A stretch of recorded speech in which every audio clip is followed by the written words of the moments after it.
Hi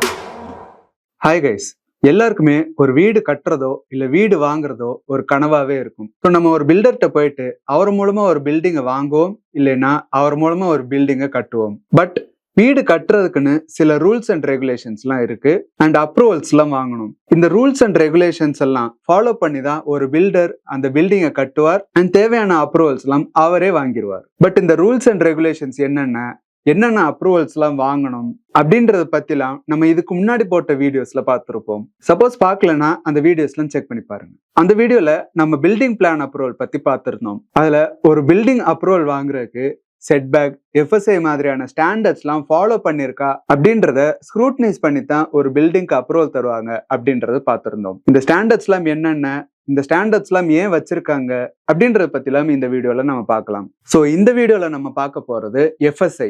FSI stands for floor space index. இந்த எஃப்எஸ்ஐய FAR அப்படின்னு சொல்லுவாங்க, அதாவது ஃப்ளோர் ஏரியா ரேஷியோ. இந்த ஃப்ளோர் ஸ்பேஸ் இண்டெக்ஸ் அப்படின்றது என்னன்னா, ஒரு லேண்ட்ல மேக்சிமம் எவ்வளவு ஏரியால வீடு கட்டலாம் அப்படின்றது முடிவு பண்றதுக்கான அளவுகோல் தான் இந்த ஃப்ளோர் ஸ்பேஸ் இண்டெக்ஸ். இந்த ஃப்ளோர் ஸ்பேஸ் இண்டெக்ஸை எப்படி கண்டுபிடிக்கிறதுனா, நீங்க வாங்க போற வீடோ இல்ல கட்ட போற வீடோ இருக்கிற ஸ்கொயர் ஃபீட்டை அந்த வீடு இருக்கிற லேண்டோட ஸ்கொயர் ஃபீட்டோட டிவைட் பண்ணணும், அதாவது வகுக்கணும். ஒரு ஊருக்கும் இந்த ஃப்ளோர் ஸ்பேஸ் இண்டெக்ஸ் மாறும் அண்ட் இந்த ஃப்ளோர் ஸ்பேஸ் இண்டெக்ஸை ஒரு ஊரோட லோக்கல் பிளானிங் அத்தாரிட்டி தான் டிசைட் பண்ணுவாங்க. ஸோ நீங்க வீடு கட்டுறதா இருந்தாலோ வாங்குறதா இருந்தாலோ இந்த எஃப்எஸ்ஐக்கு கட்டுப்பட்டு தான் கட்டணும். இந்த எஃப்எஸ்ஐ ஏன் வச்சிருக்காங்கன்னா, ஒரே ஏரியால பாப்புலேஷன், அதாவது மக்கள் தொகை அதிகமாகிடக்கூடாது அப்படின்றதுக்காக இதை கொண்டு வந்தாங்க. ஃபார் எக்ஸாம்பிள், எஃப்எஸ்ஐ அப்படின்னு ஒண்ணு இல்லைன்னா ஒரு சின்ன ஏரியாலே மக்கள் தொகை அதிகமாகிரும். ஸோ அந்த ஒரு இடம் மட்டுமே டெவலப்மெண்ட் ஆக ஆரம்பிச்சிடும். அதனால ஒரு நாட்டோட ஓவரால் டெவலப்மெண்ட் வந்து பாதிக்கும். இப்போ எஃப்எஸ்ஐ அப்படின்னு ஒண்ணு இல்லைன்னா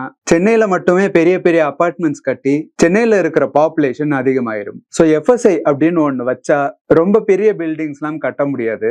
ஸோ இதனால பாப்புலேஷன் சென்னையை சுத்தி இருக்கிற ஊர்லயும் டெவலப் ஆகும், அந்த சுத்தி இருக்கிற ஊரோட இன்ஃப்ராஸ்ட்ரக்சரும் டெவலப் ஆகும். பட் இந்த எஃப்எஸ்ஐ ரெஸ்ட்ரிக்ஷன்ஸ்க்கும் கவர்மெண்ட் ஒரு சொல்யூஷன் தராங்க, அதுதான் பிரீமியம் எஃப்எஸ்ஐ. இந்த பிரீமியம் எஃப்எஸ்ஐ வாங்கிட்டா ஒரு குறிப்பிட்ட அளவுக்கு எக்ஸ்ட்ரா எஃப்எஸ்ஐக்கு லோக்கல் பாடி அத்தாரிட்டி பெர்மிஷன் கொடுப்பாங்க.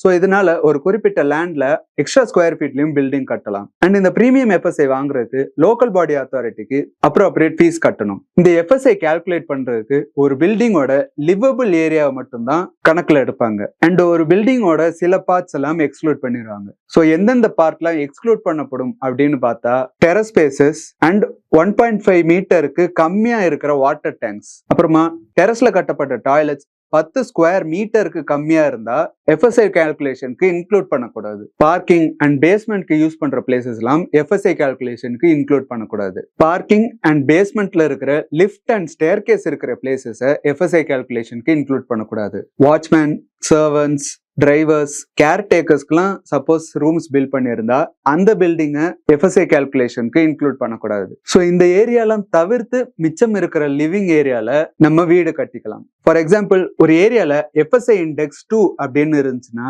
ஒரு லேண்ட் ஏரியாவோட 2 டைம்ஸ் இருக்கிற ஏரியால நம்ம வந்து பில்டிங்கை பில்ட் பண்ணிக்கலாம். ஸோ இப்போ ஒரு லேண்ட் 1000 ஸ்கொயர் ஃபீட் இருக்குன்னு வச்சுப்போம். எஃப்எஸ்ஐ இண்டெக்ஸ் 2 அப்படின்னு இருக்கிற பட்சத்துல 1000 into 2 பண்ணா 2000 ஸ்கொயர் ஃபீட் கிடைக்கும். So 2000 square feet of livable area இருக்கிற பில்டிங்கை நம்ம கட்டிக்கலாம். இதுவே எஃப்எஸ்ஐ இண்டெக்ஸ் 1.5 அப்படின்னு இருந்துச்சுன்னா 1000 ஸ்கொயர் ஃபீட் இன்டூ 1.5 அப்படின்னா 1500 ஸ்கொயர் ஃபீட் கிடைக்கும். ஸோ அந்த லேண்ட்ல 1500 square feet of livable area இருக்கிற பில்டிங்கை நம்ம கட்டிக்கலாம். ஸோ இந்த இன்ஃபர்மேஷன்லாம் வச்சு எஃப்எஸ்ஐ பத்தி உங்களுக்கு தெரிஞ்சிருக்கும் நம்புறேன். ஸோ இதை பத்தி இன்னும் ஏதாச்சும் டவுட் இருந்துச்சுன்னா கமெண்ட்ஸ்ல மென்ஷன் பண்ணுங்க. உங்களுக்கு ப்ராப்பர்ட்டி ரிலேட்டட் குவரிஸ் இல்லாட்டி வேற ஏதாச்சும் லீகல் குவரிஸ் இருந்துச்சுன்னா டிஸ்கிரிப்ஷன்ல இருக்கிற மெயில் ஐடிக்கு உங்க queries along with your phone number போட்டு அனுப்புங்க அண்ட் எங்க லீகல் டீம் உங்களுக்கு தேவையான லீகல் அசிஸ்டன்ஸை கொடுப்பாங்க. அண்ட் அடுத்த வர வீடியோஸ்ல ப்ராப்பர்ட்டி ரிலேட்டடான இன்னும் நிறைய கண்டென்ட்லாம் போட போறோம். அண்ட் அதெல்லாம் பார்க்கறதுக்கு உங்கள் ப்ராப்பர்ட்டி யூடியூப் சேனலுக்கு சப்ஸ்கிரைப் பண்ணிக்கோங்க. தேங்க்யூ.